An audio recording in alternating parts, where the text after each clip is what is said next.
There's no such thing as home ownership. We are all renters. If you think you own your home, think on it a little bit longer and then think again. If you truly own something, you have a right to do whatever you want with it, with no outside input or consequences beyond the nature of the doing. Although we say we own our homes, in truth, we don't. We've simply taken mere possession of our homes. It's no different than the car you loaned out to your incel nephew over 2 years ago. He has possession of it, but you own it. So from this way of thinking, there are two types of renters: common renters and privileged renters. It's the privileged renters that we call owners. But if you ask me, I don't see much difference in daily life between renting an apartment and owning a condo. Keeping in mind, both of those can be found in the same building, with the same floor plan, next door to each other, with the only difference being the common renter can just jet while the privileged renter has lots more hoops to jump through to cleanly relocate. Here are 5 reasons why we are all renters. Number 1, you belong to an HOA. HOA power essentially relegates all so-called property owners to glorified renter status. In many cases, actual renters enjoy more rights and privileges than homeowners do. Some laughable HOA rules include mandatory lawn mowing days. Some HOAs in Florida require residents to mow their lawns every Tuesday, no matter the weather. And no swing sets. A Colorado HOA bans swing sets for young children. And then there's the guests not welcome. Some HOAs require detailed info on guests, including stay dates, vehicle details, names, etc. And for overnight guests, you might get charged an overnight fee for the privilege. Finally, keep the garage door closed.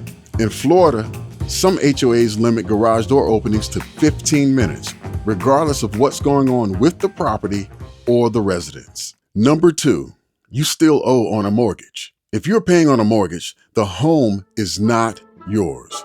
If you have a 30-year mortgage, that means you fundamentally have a 30-year lease with an escalation to faux ownership. If you've made 359 of 360 payments and decide not to make that final one, that house will no longer be yours in short order.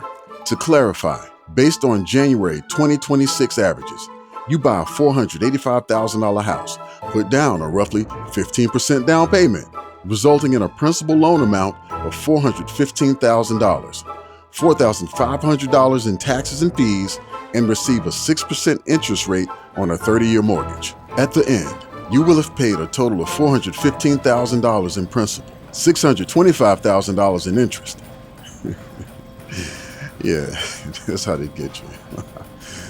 And a total amount paid of $1,037,522. But not paying that last $2,890 wipes it all out, and you lose all of the value of whatever your $1 million plus bought, because that house is not yours. It belongs to the bank until you can become a proper privileged renter. Number 3, you must pay homeowners insurance. Coupled with the mortgage is the homeowner's insurance requirement. There may be a lender out there who doesn't require this, but I haven't found them. If you own something, you don't have to insure it. As a matter of fact, you don't have to insure it, protect it, maintain it, fix it, or do anything to it at all. You can let something you own completely rot away to dust if you want.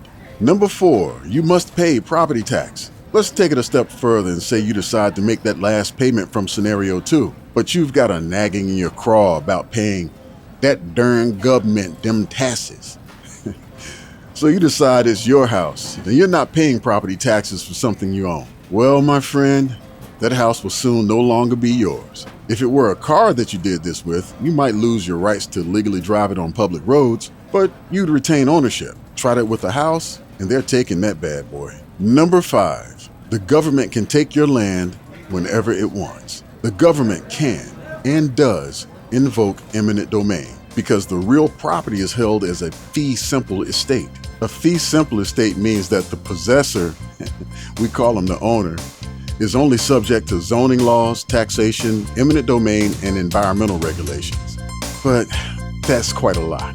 Sure, there are rules around the government invoking eminent domain, like due process, and it has to be taken for public use, and the owner has to be fairly compensated. And you can challenge it, but you can't resist it. And due process, public use, and fair compensation can all be defined and redefined as needed because the taker is also the one writing the dictionary. How about that? To wrap up, if you are a level 2 renter, a renter with extra privileges, a renter with equity, remember that your ownership is conditional. Even so, I prefer being a privileged renter in most cases, so I can hopefully recoup some of the loot I've paid over the years. As situations change, that preference could too. Either way, there is no standard right or wrong answer because we are all renters at the end of the day. Good luck on your renting and faux ownership journey, and thanks for watching.